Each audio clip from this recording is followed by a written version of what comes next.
Now that we understand a little more of how texture can prevent us from trying new foods, let's talk about some great food choices for those who want no chunks or minimal chewing. When kids graduate from baby food to solids, many of them still deeply crave the smooth texture.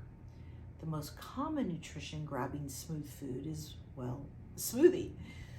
Smoothies are great because the flavors blend together and are overpowered by the predominant fruit. A few basic rules for smoothies.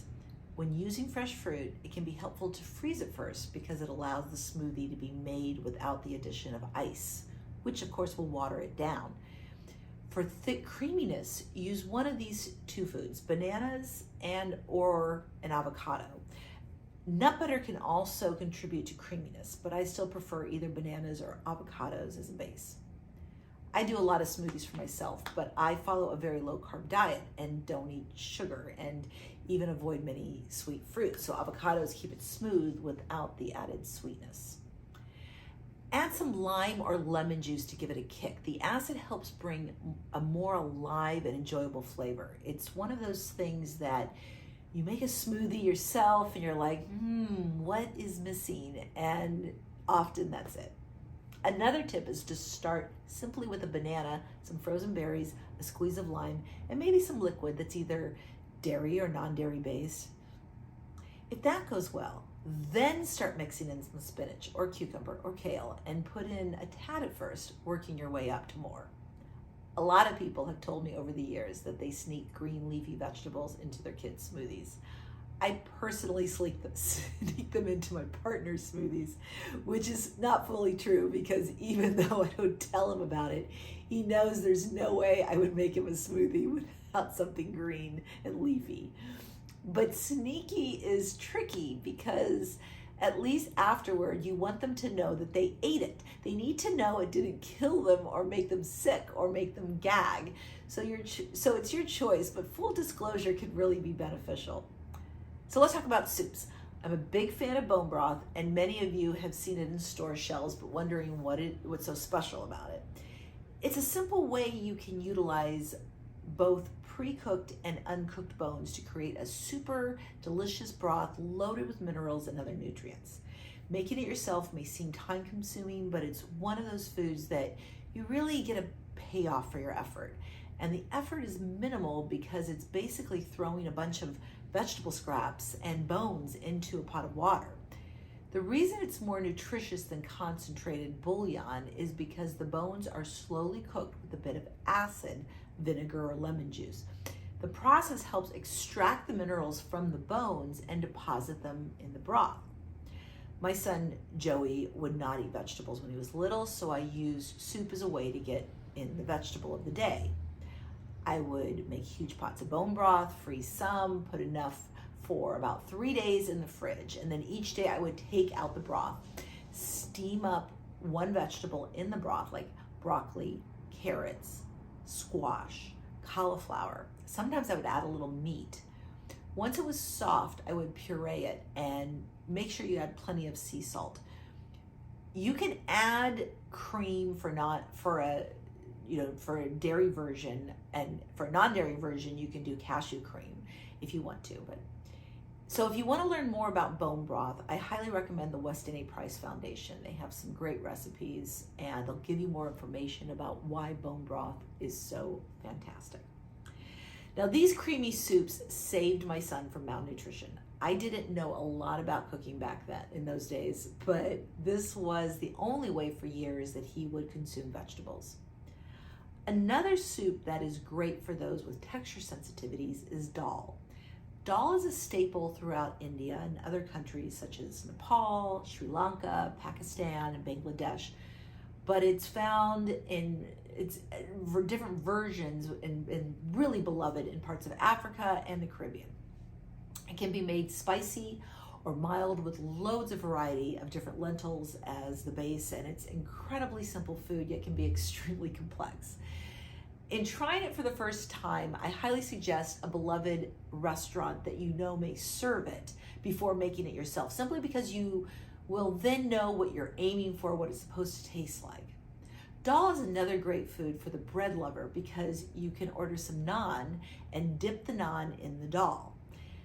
That, by the way, is a great compromise trick. Bite for bite, dip and eat. Along the same lines is pureed bean soup, which is a great way to get some bulk.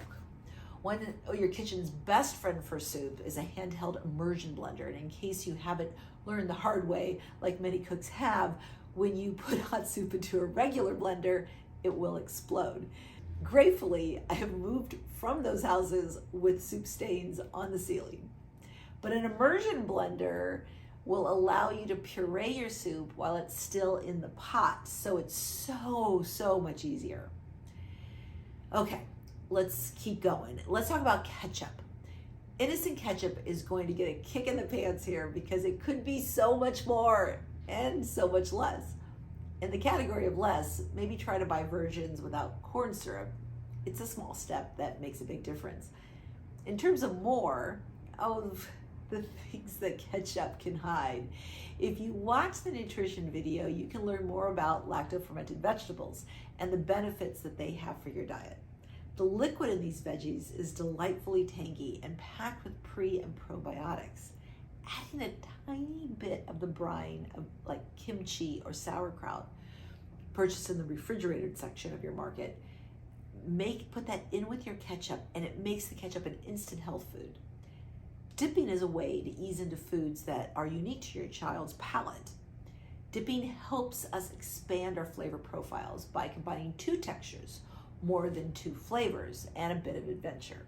My suggestion after you have already determined that the dip is liked or simply tolerated is that you make it your goal to have a 1-to-1 ratio where each chip or bread or cracker gets a dip. My son likes dips. He loves chips and crackers more, so there needs to be a bit of supervision, but he'll eat super healthy dips in this method.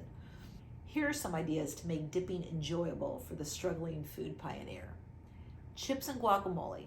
Avocados are one of my favorite foods on the planet. I'm sure I eat my weight in them a few times each year. Filled with great fats, low sugar, loaded with many great vitamins and minerals. So mash those babies up, squeeze some lime juice in, sprinkle in some cilantro for a mineral blast, add some salt, and bring out the chips. The deal is each chip needs a dip. Simple. Hummus is loved by vegetarians and vegans and omnivores alike. For healthier versions, look for brands that don't use canola oil and instead use olive oil. Hummus can certainly be enjoyed on a pita chips or naan or crackers as well. Work towards eating it with carrots or radishes or cucumber slices. Peanut butter lovers can bring in nutrition with dipping, especially when swapping out peanut butter for almond butter or any other nut or seed butter. Put it on celery with raisins, top for some ants in a log. A quick word on peanut butter is to try to aim towards brands that don't have added fats or sugars, not reduced or low fat. I just mean fats other than those found in the peanuts. Salt is fine, just stay away from hydrogenated oils that help the peanut butter not separate, and it bulks it up very cheaply. If you really need it sweet, add a bit of raw honey. So ranch dip. I struggle with the MSG bad fat 10,000 ingredient ranch dip. Don't get me wrong. I love ranch dressing. I mean, I get it. It's great. But it's not great unless it's homemade with real food ingredients. By the way, not that Whole Foods is the authority on nutrition, but they refuse to sell Hidden Valley Ranch because several of the ingredients that are in it. However, if this is the only way your kids will eat carrots, then I know it's a conundrum. And since I'm not going to focus in this class on what not to eat, instead offer what to eat, I probably shouldn't mention my concern with ranch. But it pains me to see so many people consuming it in buckets and not having any concern with how unreal the ingredients are. It goes along the same lines with how real raw cheeses are far superior to Velveeta, for example. People think it's cheese. It's all the same. It's not. One has 3 ingredients, the other has 20. That's all you need to know, and the difference between fake and real. Don't even get me started on powdered cheeses. Okay, another subject. Olive tamponades are great. They are a great dip, and they're really more of a spread. But if your child loves olives, this can be a great food to introduce because it's essentially mostly chopped up olives and can be a great texture desensitizer.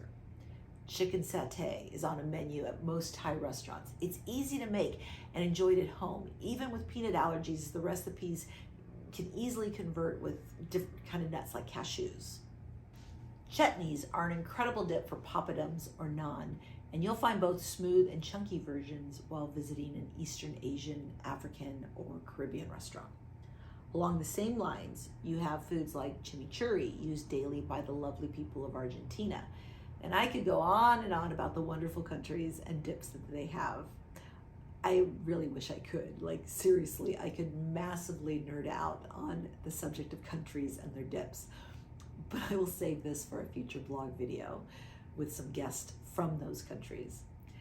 Please feel free to post your favorite dip ideas in the comments. I would love to learn about them.